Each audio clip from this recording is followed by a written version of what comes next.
الحمدللہ رب العالمین والصلاة والسلام علی سید المرسلین اما بعد فاعوذ باللہ من الشیطان الرجیم بسم اللہ الرحمن الرحیم الصلاة والسلام علیک یا رسول اللہ وعلی آلک واصحابک یا حبیب اللہ الصلاة والسلام علیک یا نبی اللہ وعلی آلک واصحابک یا نور اللہ۔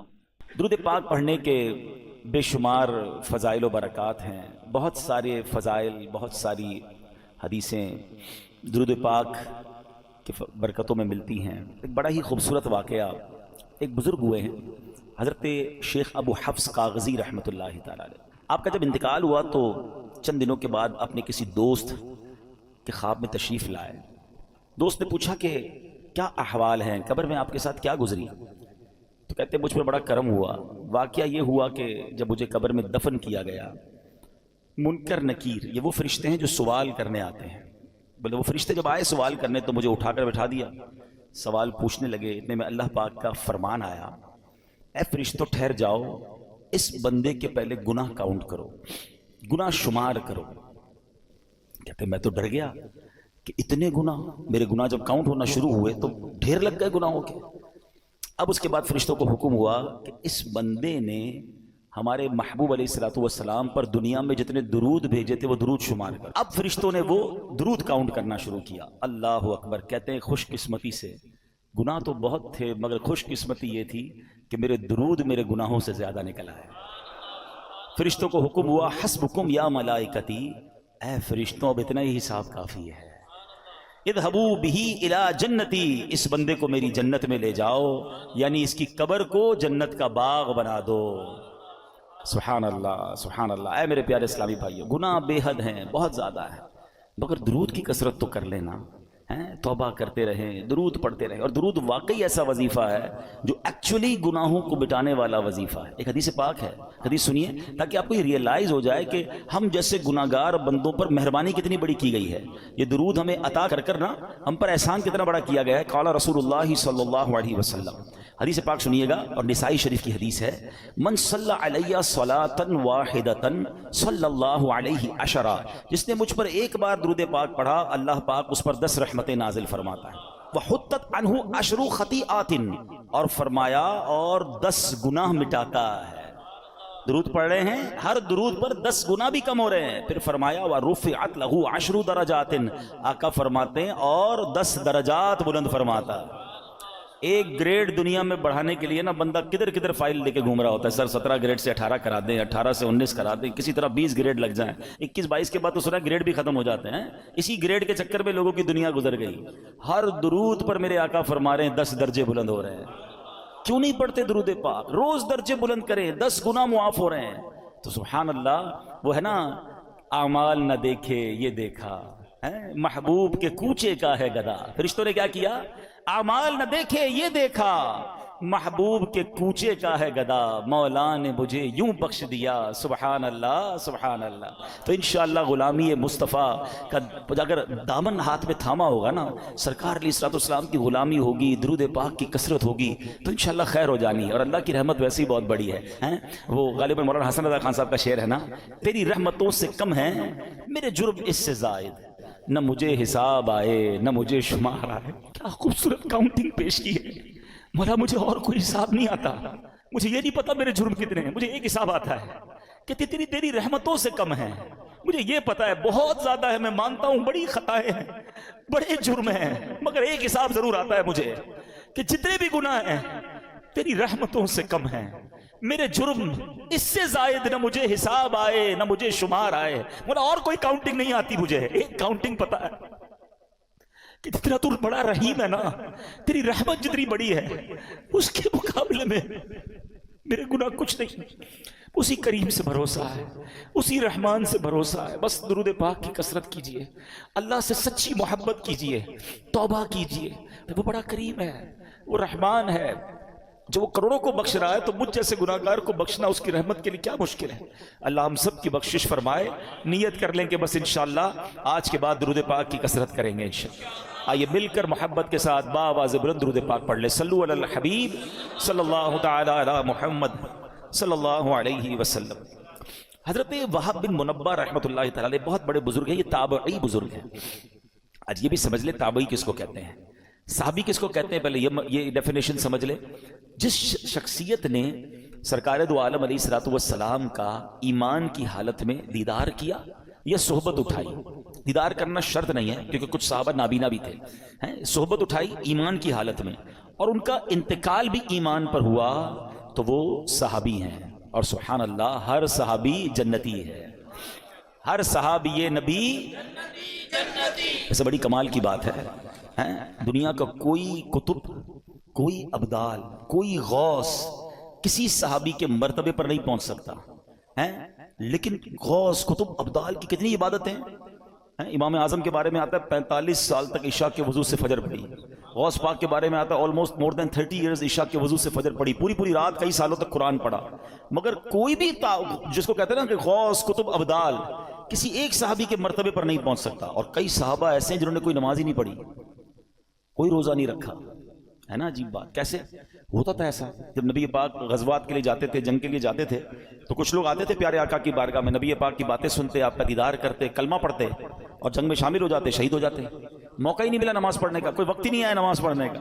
مگر مرتبہ کیا مل گیا کہ کسی غوث کتب ابدال کوئی برابر ہی نہیں پہنچ سکتا. تو پتہ یہ مرتبہ ملا کیسے تھا؟ یہ مرتبہ ملا ہے جلوائے جانا دیکھنے کی وجہ سے. اچھا یہ بڑی عشق والی اور بڑی گہری بات ہے، کہیں پڑھی نہیں ہے ٹھیک ہے، لیکن ہے بڑی گہری بات. کہتے ہیں کسی کی منہ دکھائی ہوتی ہے، کسی کو دیکھ کر بندہ کہتا ہے آج اس کا دیدار کیا تو اس کو کوئی تحفہ دینا ہے. حبیب پاک کے چہرہ انور کی جس نے زیارت کر لی، صرف زیارت ایمان کی حالت میں کر لی اور اس کا خاتمہ ایمان پر ہو گیا، رب کریم نے اس کو انعام کیا عطا فرمایا کہ اس کو صحابی بنا دیا. اب دنیا کا کوئی غوث، کوئی کتب، کوئی ابدال اس کے مرتبے پر نہیں پہنچ سکتا. یہ محبوب کریم کے جلوے کی رعنائیاں اور ان کے دیدار کی برکتیں ہیں. اور پھر تابعی کس کو کہتے ہیں؟ یہ سیکنڈ لیئر ہے. فرسٹ لیئر صحابی ہے، سیکنڈ لیئر ہے تابعی. یہ وہ لوگ ہیں کہ جنہوں نے کسی صحابی کا ایمان کی حالت میں دیدار کیا اور ان کا خاتمہ بھی ایمان پر ہوا. یہ ہے تابعی. تابعی بھی جنتی ہیں. اور پھر فرمایا کہ جس نے کسی تبع تابعی کہلاتے ہیں، جس نے ایمان کی حالت میں کسی تابعی کا دیدار کیا اور اس کا انتقال بھی ایمان پر ہوا، اس کو تبع تابعی کہتے ہیں. یہ 3 ادوار ہیں. کبھی آپ کتاب میں پڑھیں گے نا، پرانی کتابوں میں قرون ثلاثہ پڑھیں گے آپ. 3 ٹاپ لیول کے دور، 3 ادوار، the top era of the world. یہ 3 وہ دور ہیں جو سب سے مبارک دور کہلائے. نمبر 1 صحابہ، پھر تابعی اور پھر تبع تابعی. اب یہ جو حضرت وہب بن منبہ ہیں یہ تابعی ہیں. چلے ایک اور آپ کی معلومات میں اضافہ کر دوں. 4 فقہ کے امام ہیں، امام اعظم ابو حنیفہ، امام شافعی، امام احمد بن حنبل اور امام مالک. چاروں کمال ہیں، چاروں ہمارے سر کے تاج ہیں ٹھیک ہے. لیکن ان چاروں میں افضل کون ہیں؟ امام اعظم ابو حنیفہ ہیں، کیونکہ آپ تابعی ہیں. امام اعظم نے کئی صحابہ کی صحبت اٹھائی، ان سے ملاقات کی، ان کا دیدار کیا. بہرحال اب میں آتا ہوں اس واقعے کی طرف. ون آف دا امیزنگ واقعہ ہے. حضرت وہب بن منبہ کہتے ہیں کہ حضرت ابراہیم خلیل اللہ علی نبینا علیہ الصلوۃ والسلام ٹھیک ہے، یہ اللہ کے خلیل، اللہ کے دوست. اور اللہ اکبر، موضوع میرا آج نہیں ہے لیکن باتیں ذہن میں آتی جا رہی ہیں. میرے بچے بھی ہیں، ینگسٹر بھی ہیں. حضرت ابراہیم علیہ الصلوۃ والسلام کو ضرور پڑھیں. He is one of the amazing personality of the history of universe. کمال شخصیت ہیں. حضرت ابراہیم کی بہت ساری شانیں ہیں، مگر جو کمال کی بات میں آپ کو بتاؤں کہ چار جو آسمانی مذاہب ہیں نا، ان چاروں مذہبوں میں حضرت ابراہیم کا ادب ہے، آپ کا احترام ہے، وہ تمام آپ کو مانتے ہیں. نمبر 1. نمبر 2، آپ ابو الانبیاء ہیں. حضرت ابراہیم کے بعد جتنے نبی آئے وہ سب آپ کی اولاد میں سے، اس لیے آپ کو ابو الانبیاء بھی کہا جاتا ہے. بہرحال اب حضرت ابراہیم علیہ السلام کو حکم ملا کہ رخت سفر باندھیں، دنیا کا سفر کریں اور ہمارے عجائبات دیکھیں. اللہ کی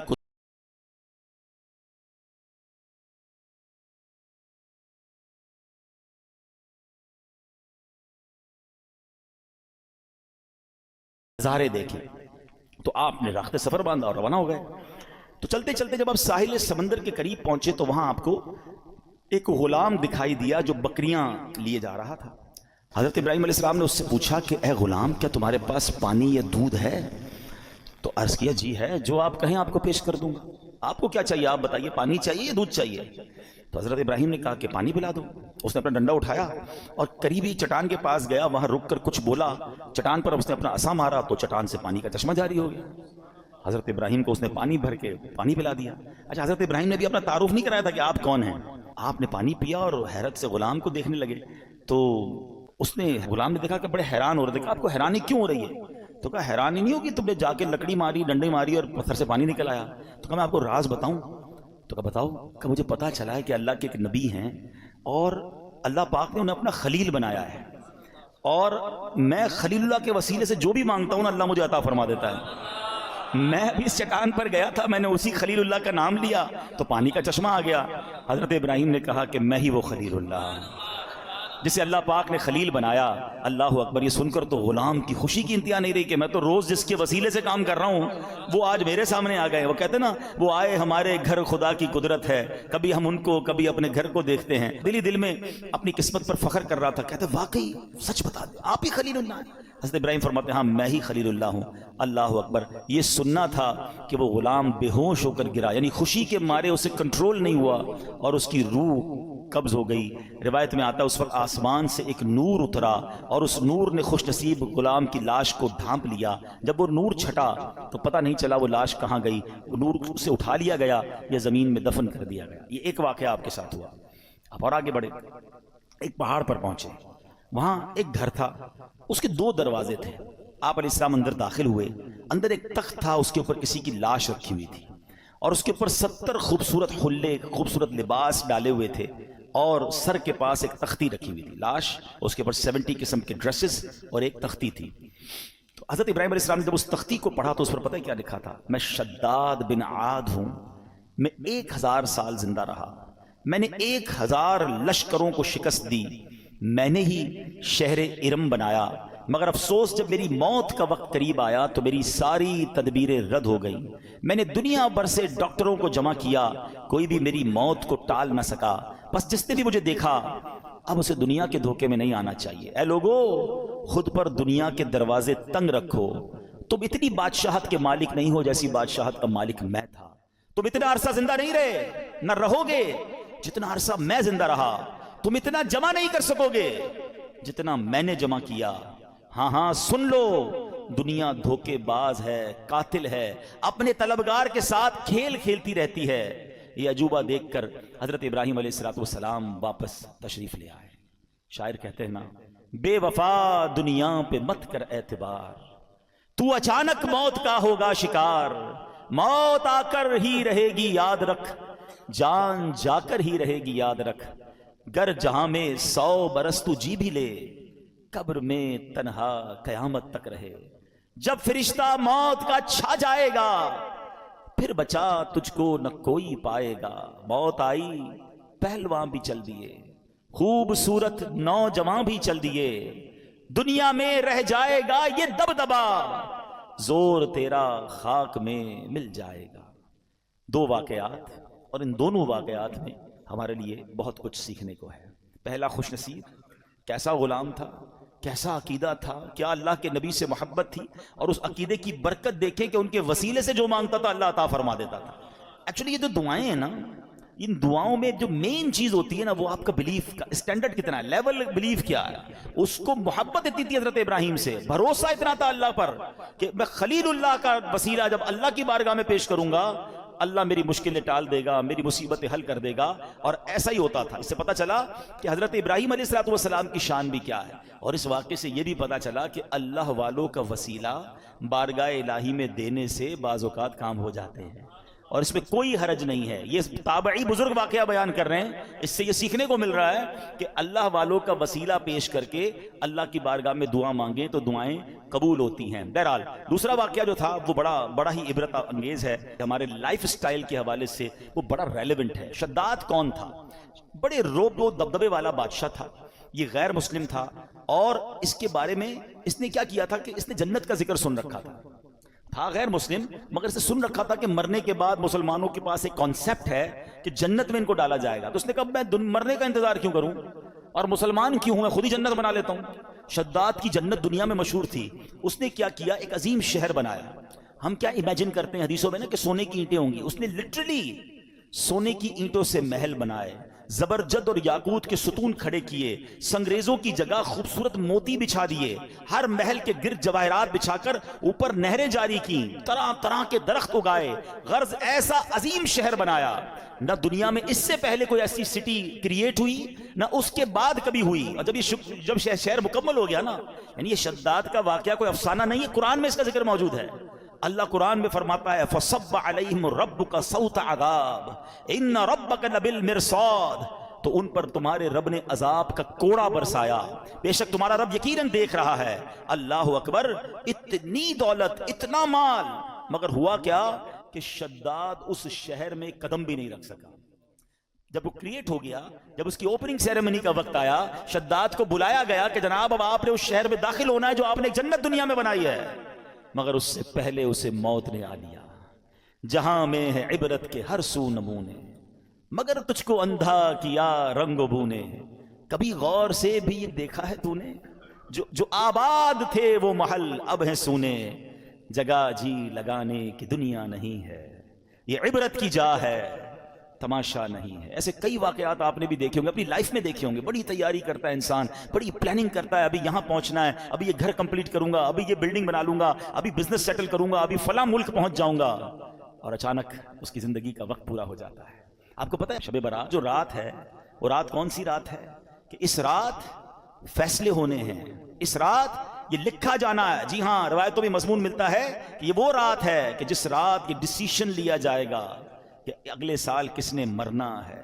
یہ وہ رات ہے جس رات فیہا یفرق کل امر حکیم، قرآن کہتا ہے اس رات میں ہر حکمت والا کام بانٹ دیا جاتا ہے۔ نصف شعبان کی جب رات آتی ہے نا، حضرت عطا بن یسار فرماتے ہیں کہ 15th نائٹ آف شعبان جب رات آتی ہے تو حضرت ملک الموت کو ایک چھوٹی کتاب، ایک صحیفہ دیا جاتا ہے، حکم دیا جاتا ہے اس میں جن کے نام لکھے ہیں ان کی روح اس سال قبض کر لینا۔ یہ ڈیوٹی دے دی جائے گی اس اگلے سال میں کس نے دنیا سے جانا ہے۔ وہ آپ فرماتے ہیں آدمی شادی بیاہ میں مصروف ہوتا ہے، گھر کی تعمیر و ترقی میں لگا ہوتا ہے، جبکہ اس کا نام مردوں کی فہرست میں لکھا جا چکا ہوتا ہے۔ بے وفا دنیا پہ مت کر اعتبار، تو اچانک موت کا ہوگا شکار، موت آ کر ہی رہے گی یاد رکھ، جان جا کر ہی رہے گی یاد رکھ۔ ذرا تھوڑا سا امیجن کرو نا، 2023 شب برات میں ہمارے ساتھ کچھ لوگ تھے جو آج نہیں ہیں۔ اٹ مینز ان کا نام اس رات ڈیسائیڈ ہو چکا تھا اور وہ ڈیلیور کر دیا گیا تھا۔ ہمیں نہیں، ان کو بھی نہیں پتا تھا، ہمیں بھی نہیں لگتا تھا یار یہ تو آس پاس ہی رہتے ہیں یار، یہ کدھر جائے گا، مگر he is not with us right now. کہاں ہے؟ اپنی قبر میں۔ اگلی شب برات پھر آنی ہے، ہو سکتا ہے پھر مسجد میں اجتماع ہوگا، ہو سکتا ہے میں نہ ہوں، ہو سکتا ہے آپ نہ ہوں۔ کس بات کا غرور ہے یار، کس بات کی پلاننگ ہے؟ اتنے جنازے اٹھنے کے بعد بھی ہمارے اوپر غفلت ہے۔ میں ریسنٹلی ایک واقعہ ہوا ہے، بہت ہی میرے کلوز فرینڈ ہے، میں نام نہیں لوں گا، ان کے رشتہ دار یہاں موجود ہیں، مگر اس لیے وہ واقعہ بیان کر رہا ہوں کہ بہت کچھ سیکھنے کو ہے ہمارے لیے اس میں۔ ابھی پچھلے دنوں کی بات ہے، دنیا بھر سے لوگ جرمنی میں جمع ہوتے ہیں، ایک بزنس جو ہے وہ ایگزیبیشن لگتا ہے، ایم ٹیکس، بڑے بڑے بزنس مین جاتے ہیں وہاں پر۔ اس بار اتفاقاً مجھے بھی جانے کا موقع ملا۔ ہماری نیت بزنس کی نہیں تھی، ہم الحمدللہ یہ نیت لے کر گئے تھے کہ جب دنیا بھر کے بزنس کمیونٹی کے لوگ جمع ہو رہے ہیں تو کیوں نہ ہم، ویسے جرمنی میں دعوت اسلامی کا بڑا کام ہے، تو ہم نے سوچا کہ ہم اپنا دعوت اسلامی کا کام بھی دیکھ لیں گے اور اس ایگزیبیشن میں جا کر بھی اسلام کی دعوت، نیکی کی دعوت، اور اگر وہ آج حیات ہوتے تو آج ہمارے اجتماع میں ہوتا۔ وہ اس مسجد میں بھی دوست بھی تھے، اتنا ہماری اس فیملی کا حصہ تھے وہ، ٹھیک ہے نا۔ کیا ہوا؟ اب دیکھیں مطلب کہاں موت آ سکتی ہے، کیسے موت آ سکتی ہے، آپ ذرا سمجھیے گا۔ اچھا میں اور آپ آج تک جب بھی جہاز میں بیٹھے ہیں ہمیں ایک ہی ٹینشن ہوتی ہے، جہاز گر نہ جائے۔ ایسا ہی ہے نا، سیٹ بیلٹ باندھ لیں، جہاز جب ببل کرتا ہے تو ہمیں گھبراہٹ ہوتی ہے کہ یار جہاز کریش ہو گیا تو مر جائیں گے۔ وہ جہاز میں بیٹھے، وہ جہاز کریش نہیں ہوا، 200-300 مسافر تھے، سب جرمنی پہنچے، مگر جہاز میں کم و بیش 35,000 فٹ کی بلندی پر ان کی روح قبض ہو گئی۔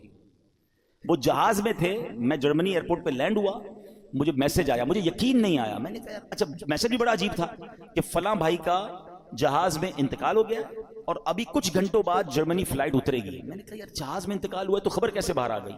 اب تو خیر جہاز میں انٹرنیٹ آ گیا ہے۔ اب میں نے ان کے رشتہ داروں کو تلاش کرنا شروع کیا، ان کے کچھ رشتہ دار بھی جرمنی میں تھے، میں نے ان کو فون کیا، میں بھی ایئرپورٹ پہ ہی ہوں، جرمنی فرینکفرٹ ایئرپورٹ پہ ہی تھا، جہاز سے اترا، مجھے میسج آیا، مجھے یقین نہیں آیا کیونکہ مجھے یہ پتا تھا کہ یہ سارے آ رہے ہیں جرمنی۔ ان کے رشتہ دار کو کال کیا، وہ کہتے ہیں ہمارے پاس بھی خبر آئی ہے اور جہاز سے ہی آئی ہے، لیکن ہم خود بھی ششو پنج میں ہیں کہ واقعی ایسا ہو گیا. تو میں نے کہا جہاز سے کیسے آ گئی؟ کہ ان کے کچھ دوست ساتھ تھے, انٹرنیٹ انہیں ملا, انہوں نے فوراً میسج کیا. اور اچھا اب فلائٹ کب لینڈ ہوگی؟ تو کب فلائٹ ابھی 5 گھنٹے باقی ہیں یا 4 گھنٹے باقی ہیں. میں بھی انتظار کرتا رہا, بار بار ہم فون پہ رابطے میں رہے. اور جیسے ہی جہاز لینڈ ہوا تو یہ خبر پکی تھی کہ دبئی سے جب جہاز اڑا کچھ گھنٹوں 1 یا 2 گھنٹے بعد ان کی طبیعت بگڑی. جہاز میں جو بھی فرسٹ ایڈ دیا جا سکتا تھا دینے کی کوشش کی گئی, مگر ان کا وقت پورا ہو گیا. نماز پڑھ کر دبئی ایئرپورٹ پہ بتایا, انہوں نے وضو کیا, اسلامی اپنے دوستوں کو کہا چلو یار نماز پڑھ لیں. انہوں نے نماز پڑھی, ماشاءاللہ نیک آدمی تھے, نمازی آدمی تھے, ہماری محفل و اجتماعات میں آتے تھے. اور جہاز کے اندر ان کا انتقال ہو. اللہ پاک ان کی مغفرت فرمائے, ان کے درجات بلند فرمائے, جنت الفردوس میں اعلیٰ مقام عطا فرمائے. بہرحال الحمدللہ وہاں دعوت اسلامی کا نیٹ ورک تھا, وہاں پر ان کو ماشاءاللہ غسل بھی سنت کے مطابق دیا گیا. اللہ کی رحمت سے نگران شورا وہاں موجود تھے, انہوں نے جنازہ پڑھایا. دنیا بھر کے بزنس کمیونٹی کے لوگوں نے جنازے میں شرکت. دعوت اسلامی کا مرکز فرینکفرٹ فیضان مدینہ میں یہ سب ہوا. مطلب یوں دیکھا جائے تو آخری جو فیونرل تھا یا آخری جو ان کے جو رسمیں تھی وہ تو بہترین ہو گئی, لیکن ہم سب کو وہ ایک پیغام دے کر گئے, جگہ جی لگانے کی دنیا نہیں ہے, یہ عبرت کی جا ہے تماشا نہیں. اب بھی اگر مجھے اور آپ کو احساس نہیں ہوگا کہ میں کبھی بھی مر سکتا ہوں, یعنی پلان اتنے سارے کرنے والا کیوں نہیں سوچتا آگاہ اپنی موت سے کوئی بشر نہیں, سامان 100 برس کا ہے پل کی خبر. آپ میں سے بہت سارے لوگ قبرستان گئے ہوں گے, جانا چاہیے. شب برات سنت ہے قبرستان, رشتہ داروں کی قبریں ہوتی ہیں, مرحومین کی قبریں ہیں, جانا چاہیے, فاتحہ پڑھنی چاہیے. لیکن 2 باتیں قبرستان کے حوالے سے بھی عرض کر دوں. قبرستان جب بھی جائیں, اگر آپ کی کسی ریلیٹیو کی قبر ہے اور وہ قبر ایسی جگہ پر ہے کہ جہاں آپ کو کئی قبریں پھلانگ کر پیر رکھ کے وہاں جانا پڑے گا, تو پھر نہ جائیں, کیونکہ قبر پر پیر رکھنا ناجائز ہے.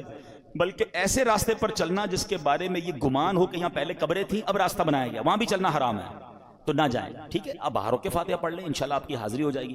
السلام علیکم یا اہل القبور یغفر اللہ لنا ولکم وانتم سلفنا ونحن بالاثر. بڑی پیاری دعا ہے, اس دعا کا معنی بھی بڑا عبرت والا ہے. بات پتہ ہے کیا ہے, ہم دعائیں پڑھتے ہیں اس کا معنی نہیں پتا ہوتا. اگر صرف اس ایک دعا کو سمجھ جاؤ نا تو جو میں بیان کر رہا ہوں آپ کو سمجھ آ جائے گا. دعا کیا ہے یاد بھی ہوگی آپ کو. السلام علیکم یا اہل القبور, کیا معنی ہے؟ اے قبر والوں تم پر سلام ہو. یغفر اللہ لنا ولکم, اللہ تمہاری اور ہماری مغفرت فرمائے. وانتم سلفنا ونحن بالاثر, تم پہلے چلے گئے ہمیں پیچھے آنا ہے. ہائے ہائے, یہ پیغام ہے اس دعا میں کہ قبریں دیکھ کر یاد کرو کہ یہ چلے گئے اب تم نے جانا ہے. قبرستان جاتے ہیں پھر بھی چہرے پہ ہنسی ہے, پھر بھی انجوائمنٹ ہے, پھر بھی موبائل فون ہے. قبر کی کسی کو تدفین ہو رہی ہوتی ہے نا تو باہر وہاں بیٹھ کے سگریٹ پی رہے ہوتے ہیں, گپے لگا رہے ہوتے ہیں, بزنس کی باتیں کر رہے ہوتے ہیں. یار قبرستان جا کر تو یاد کر لو کہ کل میری باری آنے والی ہے. عبرت جس کو کہتے ہیں میسج لینے کا انداز ہی نہیں ہے. ہمارے بزرگان دین کیسے عبرت کے مدنی پھول لیتے تھے, لیکن ہمیں عبرت لینا نہیں آتا ہے. اب ذرا سوچیں. اچھا چلیں اس دعا میں ایک اور بات بھی سیکھ لیجئے. ماشاءاللہ وہی والی بات ہے نا, جو چیز سیکھنے کو مل جائے تو سیکھ لینی چاہیے. تو سیکھنی کیا ہے کہ اس میں کیا میسج ملا, دعا کیا ہے دوبارہ دہرائیے گا. السلام علیکم یا اہل القبور. واہ بھائی واہ, مسئلہ تو حل ہو گیا اس دعا میں. حدیث پاک کی دعا ہے یہ, مشکات شریف میں دعا موجود ہے. اے قبر والو تم پر سلام ہو. قبرستان میں سارے اللہ کے ولی ہیں؟ بتاؤ نا, سارے ہی صحابہ ہیں, سارے جنتی ہیں. ہمیں کیا پتا ہے, شرابی کی بھی قبر ہے, کبابی کی بھی قبر ہے, نمازی کی بھی قبر ہے, نیک کی بھی قبر ہے, گناہ. اللہ سب کی مغفرت فرمائے. مگر عام مسلمانوں کو حدیث کیا بتا رہی ہے؟ یا اہل القبور, اے قبر والو تمہیں سلام ہو. بڑا سمپل سوال ہے, جب قبر والوں کو یا اہل القبور کہنا دعا سے حدیث سے ثابت ہے, ہم ادھر اگر اللہ کے ولی کو یا غوث اعظم کہتے ہیں تو کیا پرابلم ہے, یا رسول اللہ کہتے ہیں تو کیا پرابلم ہے. آپ تو گناہ گار کو یا اہل القبور کہنے کی اس دعا میں اجازت ہے, ہم تو اللہ کے نیک بندوں, اولیاء, صحابہ, اہل بیت کو پکارتے, پتہ نہیں کیوں ٹینشن کریٹ کی جاتی ہے. تو یہ چلے ایک مسئلہ بھی میں نے کہا عقیدے کا کلیئر کر دوں. ایک بڑی پیاری دعا آج میں نے بھی پہلی بار پڑھی, اس میں بھی کوئی حرج نہیں ہے, علم ہر بندہ سیکھ رہا ہوتا ہے. دعا کیا ہے؟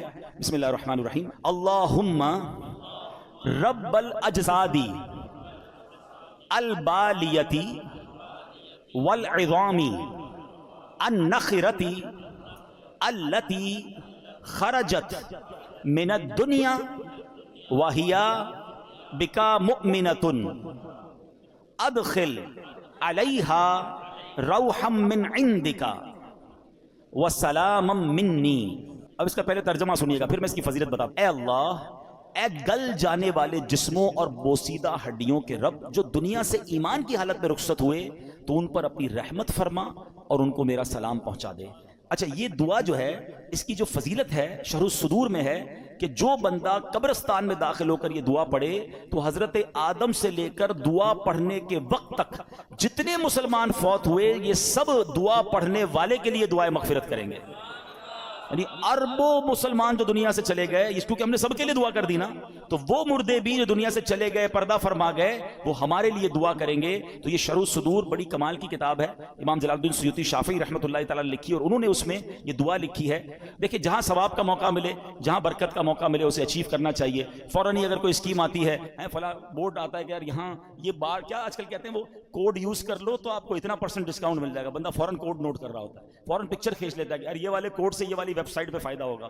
میں بھی چھوٹا سا کوڈ ہی بتا رہا ہوں بھائی، اور علماء کرام اور بزرگان دین کی اس کتابوں سے بتا رہا ہوں کہ اس کو پڑھ لو قبرستان میں جا کر، اور دعا ہی ہے نا، اس میں حرج تو کوئی نہیں ہے، تو سب جانے والوں کے لیے دعا ہے. تو بہرحال اللہ کرے کہ ہم اس طرح نیکیاں کمانے کا بھی ہمارے اندر شوق پیدا ہو جاتا. تو بہرحال آج ہماری جو گفتگو چل رہی تھی کہ ہمیں اپنی قبر کی تیاری کرنی ہے، اپنی موت کی تیاری کرنی ہے. شب برات جو ہے نا وہ ہمیں بہت کچھ درس دیتی ہے، اور پھر سب سے زیادہ ہمیں اس بات پر غور کرنا ہے کہ ہمیں اللہ کے خوف کو دل میں پیدا کرنا ہے.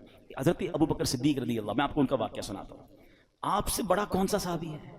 آپ سے بڑھ کر کس کے جنتی ہونے میں شک آپ کر سکتے ہیں؟ آپ تو قطعی جنتی بھی کیسے ہے کہ نبی پاک کی زبان سے جنت کی بشارت سنی، بلکہ کتنی بار بشارت سنی. پیارے آقا علیہ السلام نے ایک بار پتہ کیا فرمایا؟ دیکھیں کیسا پیار ہے. ایک بار نبی پاک تشریف لائے صحابہ کرام میں، سیدھے ہاتھ میں صدیق اکبر رضی اللہ تعالیٰ کا ہاتھ ہے، بائیں ہاتھ میں حضرت عمر فاروق کا ہاتھ ہے، اور تشریف لائے اور آ کر فرماتے ہیں آج دیکھ لو جیسے آج آئے ہیں محشر کے دن بھی ایسے آئیں گے. کیا ساتھ ہے. اچھا پھر ایک اور ایمان افروز بات بتاؤں، چلیں یہ بھی بہت سیکھنے کو ملے گا آپ کو. ہم انسان کی قبرستان جاتے ہو نا، ایک جملہ سنا ہوگا آپ نے، پہنچی وہیں پہ خاک جہاں کا خمیر تھا. یہ محاورہ سنا ہے نا، یہ صحیح محاورہ ہے. بندہ دفن وہیں ہوتا ہے جہاں کی اس کی مٹی ہوتی ہے. روایتوں میں آتا ہے کہ جس ہمیں جب بنایا گیا نا، مٹی سے بنے نا، انسان کو اسی مٹی سے بنایا جاتا ہے جس مٹی میں اس کی تدفین ہونی ہے. آپ کے ساتھ کئی بار ایسا ہوا ہوگا. پھر ایک مجھے ہمارے اسی طرح کے دوست یاد آ گئے، تھوڑے دنوں پرانی بات ہے، کافی عرصے سے وہ کینیڈا میں رہتے تھے، بڑے بیمار تھے، بڑے مسائل ان کے چل رہے تھے. ان کو کہا گیا کہ یار آپ تھوڑے دنوں کے لیے پاکستان بھی آ جائیں. وہ پاکستان آئے اور آتے ہی دوسرے دن ان کا انتقال ہو گیا. تو سب کہتے تھے یار ان کی مٹی یہاں کی لکھی ہوئی تھی. ایسا ہی نا، ایسا آپ کے ساتھ سنا ہوگا، بندہ کہیں جاتا ہے اس کا انتقال ہو جاتا ہے. اب یہ بات تو طے ہو گئی. اب ذرا ایمان افروز بات سنیں، صدیق اکبر اور حضرت عمر فاروق کی قسمت پر ہماری جان قربان. کہاں پر روزہ ہے ان کا؟ کس کے ساتھ ہے؟ سنہری جالیوں کے پیچھے ہے نا. علماء کہتے ہیں جس مٹی سے نبی پاک کو بنایا گیا نا، اسی مبارک مٹی سے حضرت ابو بکر صدیق اور حضرت عمر کی تخلیق ہوئی تھی. ان کو تو اس وقت چن لیا گیا تھا، اور وہیں جبھی تو دیکھیں نا روضہ رسول میں پیارے آقا کے محبتوں کا صلہ ایسے کون دیتا ہے، سنہری جالیوں میں یار غار آپ سے ہیں. نبی پاک کے ساتھ جلوہ فرما. تو حضرت ابوبکر صدیق اس قدر بڑا مرتبہ، مگر خوف خدا دیکھو یار، ہم گناہوں سے بھرے ہوئے صبح و شام گناہ کریں اور شرم نہیں آتی، قبر یاد نہیں آتی، اللہ کی بارگاہ میں پیش ہونا یاد نہیں آتا. صدیق اکبر کو دیکھیں، فرماتے ہیں کہ آپ نے ایک دن بیٹھے ہوئے تھے، آخرت کے احوال پر غور و فکر کر رہے تھے. خیالوں ہی خیالوں میں قیامت کا منظر آپ کے سامنے آ رہا تھا کہ کیسے آسمانوں کو لپیٹ لیا جائے گا، کس طرح پہاڑ روئی کے گالوں کی طرح ہوا میں اڑیں گے، ستارے جھڑ جائیں گے، ایسے ہولناک انداز میں قیامت قائم ہوگی، پھر محشر کا میدان، میزان عمل، جنت اور دوزخ کا معاملہ. آپ غور کر رہے پھر اتنا خوف خدا کا غلبہ ہوا کہ آپ نے تڑپ کر کہا کہ کاش میں سبز گھاس ہوتا، مجھے کوئی جانور کھا جاتا، کاش مجھے پیدا ہی نہ کیا جاتا. کون کہہ رہا ہے؟ قطعی جنتی جن کی صدقے جنت میں جائیں گے، حضرت صدیق اکبر. لیکن اتنا خوف ہوا نا، تو پھر کیا ہوا؟ آیت کریمہ نازل ہوئی. سورہ رحمان میں اور آپ یہ آیت پڑھتے ہیں، مگر اس آیت کے شان نزول میں ایک واقعہ یہ لکھا ہے کہ this is the reason why this آیت reveal، یہ آیت نازل ہوئی. وَلِمَنْ خَافَ مَقَامَ رَبِّهِ جَنَّتَانِ، جو اپنے رب کے حضور کھڑے ہونے سے ڈرے اس کے لیے 2 جنتیں ہیں. یہ جو خوف ہے نا، یہ جو فیئر ہے، یہ جو ڈر ہے، یہ بڑے کام کروا دیتا ہے. سچی توبہ کدھر پہنچا دیتی ہے. کتنا بڑا انعام دیا کہ صدیق اکبر رضی اللہ عنہ کا جو یہ خوف تھا جس کی وجہ سے یہ آیت نازل ہوئی، فرمایا آپ کا مقام یہ ہے کہ آپ کے لیے 2 جنتیں ہیں. رب نے گویا یہ قرآن میں پیغام دے دیا کہ جو اللہ کی بارگاہ پہ کھڑے ہونے سے ڈرے اس کے لیے 2 جنتیں ہیں. اسی طرح کا ایک اور واقعہ، حضرت عمر فاروق رضی اللہ عنہ کے دور مبارک میں ایک نوجوان تھا، بڑا متقی تھا، بڑا پرہیزگار تھا. دیکھو لوگ اس کی نوجوان کی عبادت دیکھ کر حیران ہو جاتے تھے. وہ نوجوان جب عشاء پڑھ کے گھر کی طرف جاتا تھا نا تو راستے میں اسے خوبصورت عورت اپنی طرف بلاتی تھی. وہ بڑی نیک طبیعت کا مالک تھا، اس کی طرف توجہ نہیں کرتا تھا اور نکل جاتا تھا. ایک دن جب وہ گزرا تو عورت نے اس کو پھر بلایا. اب انسان تھا، شیطان نے اس پر حملہ کیا، وہ بھی اس کی طرف مائل ہو گیا. مگر جیسی عورت کے قریب ہوا نا تو اسے اللہ کریم کا یہ فرمان یاد آیا، ان الذین اتقوا اذا مسهم طائف من الشیطان تذکروا فاذا هم مبصرون. بے شک پرہیزگاروں کو جب شیطان کی طرف سے کوئی خیال آتا ہے تو وہ فوراً حکم خدا یاد کرتے ہیں، پھر اسی وقت ان کی آنکھیں کھل جاتی ہیں. اس آیت کریمہ کے یاد آتے ہی اس کے دل پر ایسا اللہ کے خوف کا غلبہ پیدا ہوا کہ خوف الہی سے کانپتے کانپتے وہ بے ہوش ہو گیا. جب بڑی دیر ہو گئی گھر نہیں پہنچا تو اس کا بوڑھا باپ ڈھونڈنے نکلا تو دیکھا کہ نوجوان تو راستے میں بے ہوش پڑا ہوا ہے. اس کو اٹھایا، اپنے گھر لایا. اس کو جب ہوش آیا تو اس نے پھر اپنے والد کو واقعہ سنایا. واقعہ سناتے سناتے پھر اسے آیت کریمہ یاد آئی. پھر وہ آیت کریمہ اس نے پڑھی تو اس کی زوردار چیخ نکلی اور اس کا دم ہی نکل گیا. حضرت عمر فاروق رضی اللہ تعالیٰ کو اس نوجوان کے بارے میں پتہ چلا کہ ایسا نوجوان اتنا خوف خدا والا اور اللہ کے خوف سے اس کا انتقال ہو گیا. آپ اس کی قبر پر آئے اور یہ آیت کریمہ پڑھی، وَلِمَنْ خَافَ مَقَامَ رَبِّهِ جَنَّتَانِ. جو اپنے رب کے حضور کھڑے ہونے سے ڈرے اس کے لیے 2 جنتیں ہیں. حضرت عمر فاروق جب یہ آیت پڑھی نا تو قبر میں سے اس نوجوان نے جواب دیا، اے امیر المومنین، میرے رب نے بے شک مجھے 2 جنتیں عطا فرما دی ہیں. ہاں، جب رب بخشنے پہ آتا ہے نا تو کریم ہی جو ٹھہرا تو کرم کے کیا ٹھکانے، تو نوازنے پہ آئے تو نواز دے زمانے. بات یہ ہے کہ اللہ سے دوستی بندہ کر لے، اللہ کا خوف تو دل میں رکھے نا. چھپ چھپ کر گناہ ہو رہے ہیں، اللہ کو ناراض کیا جا رہا ہے، موج مستی ہو رہی ہے، اللہ کی بارگاہ میں پیش ہونے کی فکر ہی نہیں ہے، یہ نہ کرو. اب تو رمضان آنے والا ہے، اب تو وہ مہینہ آنے والا ہے جس میں ویسے ہی اللہ کریم کی رحمتوں کے دروازے کھل جانے ہیں. تو اب سچی توبہ کر لیجئے، اپنے گناہوں سے معافی مانگ لیجئے، اللہ کے قریب ہو جائیے اور یقین کریں اللہ معافی مانگنے والوں کو بڑا پسند فرماتا ہے. وہ ایسے نوازتا ہے نا، آئے ہے. ابھی آپ نے ایک واقعہ سنا، ایک اور واقعہ سنا پھر بیان کمپلیٹ کرتے ہیں. ایک کسائی تھا، قصاب، ٹھیک ہے، اور اس کی ایک پڑوس کے اندر ایک خادمہ تھی، کام کرنے والی تھی. وہ اس کو بڑی پسند تھی، اس کی نیت اس کے بارے میں خراب تھی. تو ایک دن وہ کہیں جا رہی تھی تو یہ بھی اس کے پیچھے پیچھے ہو لیا. جب قریب پہنچا تو وہ خادمہ کہتی کہ دیکھو میرے قریب مت آؤ، دل تو میرا بھی تمہاری طرف مائل ہے، مگر یہ کام جو ہے نا یہ اللہ کو پسند نہیں ہے. اللہ کا خوف کرو، مجھے اللہ سے ڈر لگتا ہے. اس نے سوچا کہ جب تم خادمہ ہو کر، ایک غریب عورت ہو کر اللہ سے ڈر رہی ہو، مجھے زیادہ ڈرنا چاہیے. اس نے اس عورت کو چھوڑ دیا اللہ کے ڈر سے. کوئی دیکھنے والا نہیں تھا، they were both alone there، مگر اللہ کے خوف سے چھوڑ دیا. لیکن اب جب واپس آنے لگا نا تو راستے میں بڑی گرمی تھی، پانی دور دور تک نہیں تھا، پیاس سے نڈھال ہو گیا، اس سے مرنے کے قریب ہو گیا. تو ایک اور شخصیت وہاں سے گزرے. کہا آپ کون ہیں؟ کہ میں فلاں نبی کا قاصد ہوں. ایک نبی علیہ السلام کے ساتھ رہتے تھے اور ان کے قاصد تھے، پیغام پہنچاتے تھے. وہ بھی پیاسے تھے. کہا آپ کا حال کیا؟ کہ میں بھی بالکل پیاسا ہوں. کہ چلیں حضور دونوں مل کے دعا کرتے ہیں. تو وہ جو نبی علیہ السلام کا قاصد تھا کہ تم بھی دعا کرو میں بھی دعا کرتا ہوں. کہا میں تو گناہ گار آدمی کسائی ہوں، آپ اللہ کے نبی کے ساتھ رہتے ہیں، آپ دعا کریں. انہوں نے دعا کی، انہوں نے آمین کہنا شروع کی. تھوڑی دیر ہوئی تو ایک بادل آیا، بڑا کالا سا، بڑا ٹھنڈی ہواؤں والا. ان دونوں کو سکون ہو گیا. کہا چلو چلتے ہیں، اب پانی تلاش کرتے ہیں، ریلیکسیشن تو ہو گئی. تھوڑا آگے گئے تو اب راستہ دونوں کا ٹرن ہونے لگا. تو جو اللہ کے نبی کے قاصد تھے وہ مثال کے طور پر رائٹ ٹرن ہوئے، یہ کسائی کو لیفٹ ٹرن ہونا تھا. یہ قصاب لیفٹ ٹرن ہوا، بادل اس کے ساتھ جانے لگ گیا. اللہ کے نبی کے قاصد نے کہا تم تو کہتے تھے عام سا آدمی ہوں، کوئی نیک عمل نہیں، تمہارے ساتھ تو بادل جا رہا ہے. کہ واقعی کوئی نیک عمل نہیں ہے، بس آج ایک واقعہ ہوا، گناہ کرنے جا رہا تھا، میں تو غلط آدمی ہوں، برا کام کرنے گیا تھا. ہاں یہ بات ضرور ہے کہ موقع ملا تو اللہ کا خوف آ گیا، میں اس لیے پیچھے آ گیا. وہ اللہ کے نبی کے قاصد کہتے ہیں کہ توبہ کرنے والوں پر رب ایسے ہی انعام فرماتا ہے.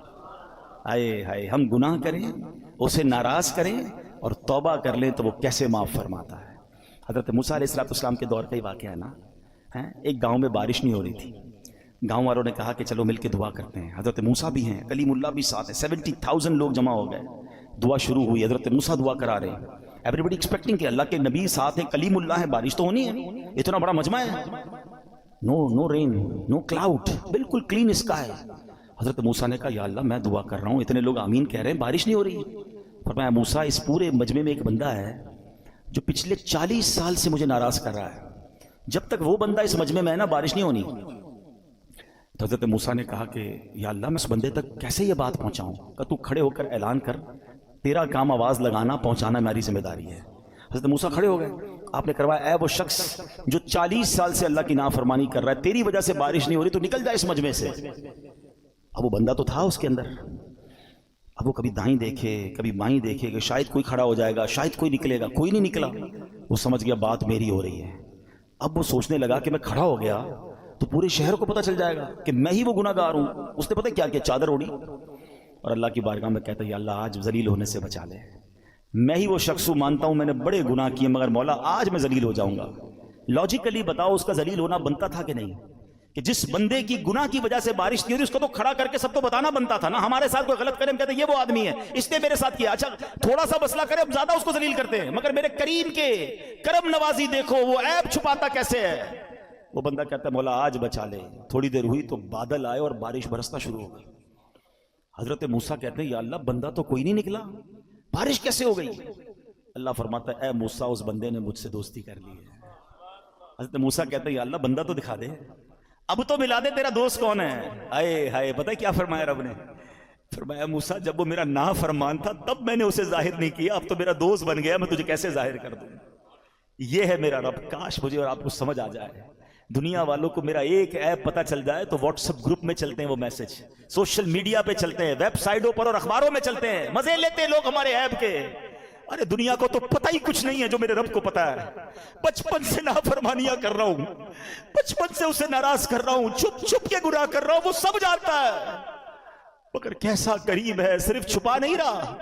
وہ صرف چھپاتا تھا وہ بھی بڑی مہربانی تھی، وہ عزتیں بھی دے رہا ہے، وہ نعمتیں بھی دے رہا ہے، وہ مجھے کھلا بھی رہا ہے، وہ مجھے بڑا بھی کر رہا ہے، مجھے رزق بھی دے رہا ہے، مجھے میری فیملی کا سکھ بھی دے رہا ہے، مجھے دولت بھی دے رہا ہے، کیونکہ دے تو وہی رہا ہے نا۔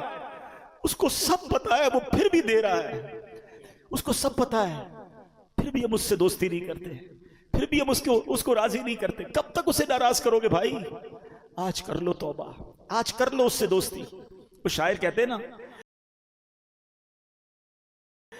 تجھے تو خبر ہے میں کتنا برا ہوں، تجھے تو خبر ہے میں کتنا برا ہوں، تو عیبوں کو میرے چھپایا الہی، تو عیبوں کو میرے چھپایا الہی۔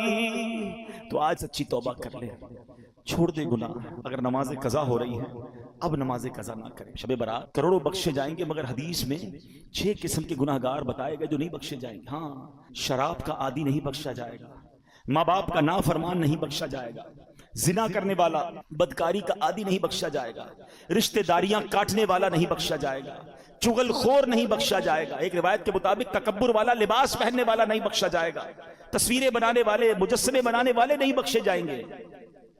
خدا را آج توبہ کر لیجئے، راضی کر لیجئے اللہ کو۔ اگر یہ گناہ ہو بھی گئے نا وہ بڑا کریم ہے، توبہ کریں اور نیت کریں کہ آج کے بعد ہماری کوئی نماز قضا نہیں ہوگی۔ آج کے بعد انشاءاللہ نہ شراب کے پیئیں گے نہ شرابیوں کے قریب جائیں گے انشاءاللہ۔ ایسی محفلوں میں بھی نہ جائیں کہ جو ہمیں ان گناہ گاروں کے ساتھ بیٹھ کر آپ کیسے امید رکھتے ہیں کہ میں شرابیوں جواریوں بدکاروں کے ساتھ بیٹھ کر اللہ کا نیک بندہ ہو جاؤں گا اور اللہ مجھ سے راضی ہو جائے گا۔ تھوڑے دنوں پہلے تو کووڈ وائرس آیا تھا، ڈسٹنس کیسا رکھتے تھے؟ سوشل ڈسٹنس، سوشل کتنا سمجھ آ گئی تھی، نہیں بھائی دور رکھو اس کو، اس کے اندر وائرس ہے یا وائرس جیسی سمٹمز ہیں۔ ادھر لعنت برس رہی ہے شرابیوں پر، تم اس کے ساتھ بیٹھے ہو۔ جو بدکار ہیں جو جوئے کھیل رہے ہیں آپ کہتے ہیں میں نہیں پیتا میں بیٹھتا ہوں، کیوں بیٹھنا ہے ان کے ساتھ؟ جدھر میرا رب ناراض ادھر اس کے ساتھ میں نے کیوں بیٹھنا ہے؟ اچھی محفلوں میں آیا کریں، اچھے لوگوں میں بیٹھا کریں، دعوت اسلامی کا ماحول آپ کے سامنے جو الحمدللہ ہمیں اللہ کی رحمت سے ہمیں نیک لوگوں کے ساتھ بیٹھ کر سدھرنے کا موقع ملتا ہے۔ اور قبر اگر روشن کرنی ہے نا، آج قبر کی بات ہو رہی ہے نا، تو قبر روشن کرنے کے لیے سب سے پہلی چیز عقیدہ ہے، اللہ پاک سے متعلق، رسولوں، صحابہ، اہل بیت سے متعلق، اولیاء کرام کے بارے میں سب عقیدہ بالکل ہمارا قرآن و سنت کے مطابق ہونا چاہیے۔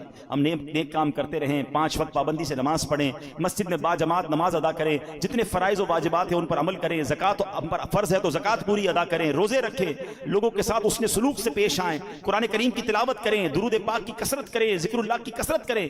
انشاءاللہ یہ سارے کام قبر روشن کرنے والے کام ہیں۔ اور سبحان اللہ ایک اور بڑا پیارا عمل ہے، حدیث پاک میں آیا ان الصدقہ لَتُطْفِئُ عَلَىٰ أَهْلِهَا حَرَّ الْقُبُورِ، بے شک صدقہ کرنے والوں کو صدقہ قبر کی گرمی سے بچاتا ہے۔ وَإِنَّمَا يَسْتَظِلُّ الْمُؤْمِنُونَ يَوْمَ الْقِيَامَةِ فِي ظِلِّ صَدَقَتِهِ، اور بلا شبہ مسلمان قیامت کے دن اپنے صدقے کے سائے میں ہوگا۔